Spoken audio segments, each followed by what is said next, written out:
conhecer mais um vídeo da Bíblia em 5 minutos. Meu nome é Márcia Caldas e vamos estar aqui esses 5, 6 minutos compartilhando o amor e a graça de Deus sobre as nossas vidas. Bom, já falei muito sobre Jacó, né? Agora eu vou partir para o seu filho José, que é uma figura muito importante também na Bíblia e no futuro da família de Israel, né? O antigo Jacó, agora Israel. Bom, o que eu quero destacar aqui é que, como vocês sabem, Jacó tinha 12 filhos, né? 10 filhos de Lia e 2 filhos de sua esposa Raquel, né? José e Benjamim. José, quando era um adolescente, ele costumava ter sonhos. E nos sonhos, o sol, a lua e as estrelas, né? O sol, ele era como se fosse o sol, e as estrelas ao seu redor se curvavam diante dele. Então, ele caiu na besteira de contar esse sonho para os irmãos. Além dele contar esse sonho da maneira como ele contou, parecia uma coisa arrogante, né? E talvez na inocência dele. E, ao mesmo tempo, o pai fazia uma diferença entre filhos, né? Ele mostrava mais amor por José e Benjamim. E isso é algo muito perigoso, né? Você que é pai, é mãe, você mostrar um amor diferenciado pelos filhos. Jamais você pode mostrar uma predileção por um filho ou outro, porque isso vai causar competição, ciúme e discórdia, né? Eu não sou mãe, mas eu acredito que os pais, eles podem ter afinidades, né? Mais um filho mais parecido ou algo parecido. Mas jamais podem mostrar mais amor por um filho ou outro. E claro, como eu já frisei algumas vezes, não existe faculdade de pai, né, de mãe, e eles podem falhar nisso, você pode falhar nisso, né? Mas sempre ser vigilante para que você não possa ter um problema no futuro a esse respeito, né? Então, Jacó tinha esses 12 filhos, né? E quando José contou esses 2 sonhos, que o sol e a lua e as estrelas se curvavam a ele, e o outro que feixes de trigo, né? Ele era um feixe grande e os outros feixes de trigo se curvavam a ele. Os irmãos que já eram enfurecidos da maneira como Jacó tratava diferenciado José, por ser o filho da velhice, né, de Jacó, então aquilo ali se acumulou dentro deles, aquela mágoa, aquele ressentimento. Na primeira oportunidade, quando eles estavam cuidando do rebanho, em um lugar bem longe, o pai pediu para José levar comida para os irmãos, né? Quando de longe eles avistaram José, eles disseram: essa é a oportunidade que nós temos de nos livrar de José.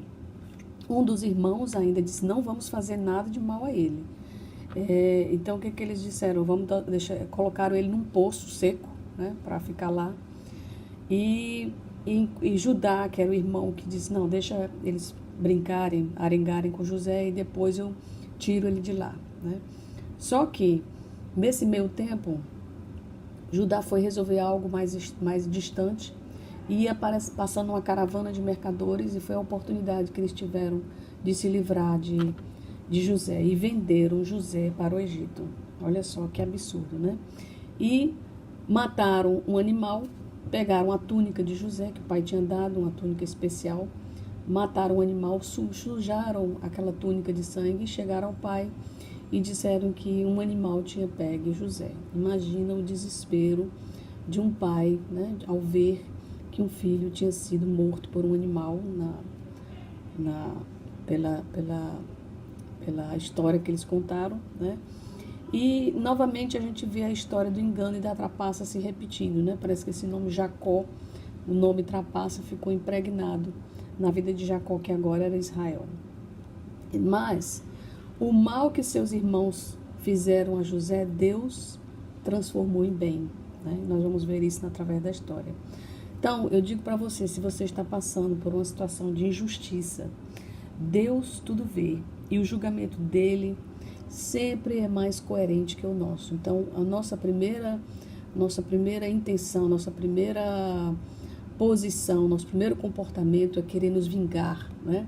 E a vingança é um sentimento altamente perverso que Satanás usa para nos colocar numa posição de defesa, de mágoa, de ressentimento, né? Então, se despoje, né? se dispa desse sentimento de vingança, porque nunca vamos ter a medida certa. O julgamento de Deus sempre é o mais coerente, é o mais verdadeiro, é o mais sábio, é o mais ponderado, né? E Ele sabe julgar todas as coisas. Só que Deus estava com José, né? No capítulo 39, José foi vendido no Egito para Potifar, que era um dos oficiais de Faraó e administrador da casa real. O Eterno, diz a Bíblia, que o Eterno estava com José e tudo dava certo, né? Potifar reconheceu que o Eterno estava do lado e abençoava tudo que aquele escravo fazia, né? Então, a minha pergunta tema para você hoje é: quem está ao seu redor reconhece Deus em você, né? E isso é muito importante para as nossas vidas, né? Se você reflete o caráter de Deus, se as pessoas reconhecem você dentro da sua casa, no seu trabalho, onde você anda, se as pessoas reconhecem Deus na sua vida. Bom, mas existe uma mulher sedutora nesse meio do caminho, né? E a mulher de Potifar, José era muito bonito, era um homem muito bonito, ela se insinuava para José o tempo todo. E José, por incrível que pareça, né? Porque os homens têm sempre a visão de que os homens estão seduzindo as mulheres, né? E nós, como mulheres, queremos mesmo ser seduzidas. Mas nesse caso, ela estava errada, obviamente, porque ela já tinha um compromisso, né? Então ela jamais poderia fazer isso.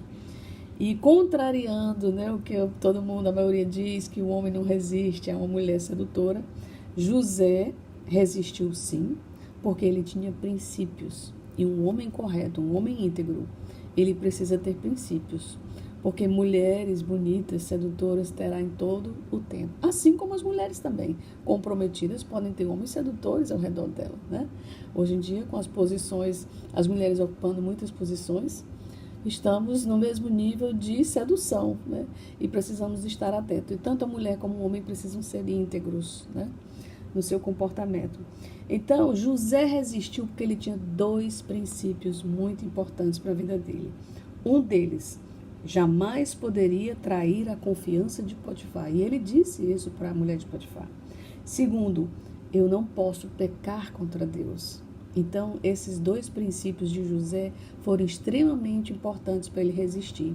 E por conta disso, a mulher dele, a mulher de Potifar, pegou a capa dele, chamou o marido, insinuou que José tinha seduzido ela e ela tinha resistido. E como ela não quis, ela ficou com a capa dele. Nós vamos ver depois, no capítulo 40, 41, como José sobreviveu na cadeia, mesmo com essa injustiça. Ele obedeceu a Deus e ele teve que passar pela prisão. Quando nós escolhemos obedecer a Deus, podemos ter como prejuízo para as nossas vidas, um prejuízo imediato, mas no caminhar da coisa, na nossa jornada, Deus vai reverter o mal que foi feito a você, vai reverter em bem. Confie nisso. Sempre escolha a verdade, a justiça, a honestidade, a integridade. E Deus abençoará a tua vida. Que Deus te abençoe. Fica com Deus, que eu também vou ficar com Ele.